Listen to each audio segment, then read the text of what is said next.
അറിയിച്ചു. വിദ്യാർത്ഥി പ്രക്ഷോഭം അവസാനിപ്പിക്കാൻ സർക്കാരും CJP നേതാക്കളും ഇന്ന് വീണ്ടും ചർച്ച നടത്തും. ഇന്നലെ നടന്ന ചർച്ചയിൽ 2 ആവശ്യങ്ങളോട് അനുകൂലമായി കേന്ദ്രം പ്രതികരിച്ചിരുന്നു. ജീവനൊടുക്കിയ വിദ്യാർത്ഥികളുടെ കുടുംബങ്ങൾക്ക് 1 കോടി നഷ്ടപരിഹാരം, പ്രതിഷേധക്കാർക്കെതിരെ നിയമ നടപടി പാടില്ല എന്നീ ആവശ്യങ്ങൾ കേന്ദ്രം പരിഗണിക്കാമെന്ന് അറിയിച്ചിരുന്നു. എന്നാൽ സമരക്കാർ ഉന്നയിച്ച പ്രധാനപ്പെട്ട ആവശ്യമായ മന്ത്രി ധർമ്മേന്ദ്ര പ്രധാന്റെ രാജിക്കാര്യത്തിൽ തീരുമാനമായില്ല.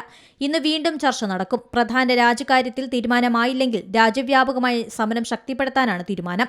മന്ത്രിമാർ 1 ദിവസത്തെ സമയം ചോദിച്ചതായി CJP നേതാക്കൾ അറിയിച്ചു. CJP പ്രതിനിധികളായ സൗരവ് ദാസും അശുതോഷ് റാങ്കെയുമാണ് മന്ത്രിമാരുടെ ചർച്ചയിൽ പങ്കെടുത്തത്. പാർലമെന്റിന് സമീപത്തെ വിത്തൽഭായ് പട്ടേൽ ഹൌസിലായിരുന്നു ചർച്ച. CJPയുടെ ആവശ്യങ്ങളിൽ വിട്ടുവീഴ്ചയില്ലെന്ന് പ്രവർത്തകർ കൂടിക്കാഴ്ചയിൽ മന്ത്രിമാർക്ക് കത്തിലൂടെ അറിയിച്ചു. വിദ്യാർത്ഥികളെ ക്രൂരമായി മർദ്ദിച്ചതിന് കേന്ദ്ര സർക്കാരും ദ്രുതകർമ്മസേനാ മേധാവിയും ഡൽഹി പോലീസ് കമ്മീഷണറും പരസ്യമായി ഖേദം പ്രകടിപ്പിക്കണമെന്നും കത്തിൽ ആവശ്യപ്പെട്ടിട്ടുണ്ട്. National desk C Malayalam news.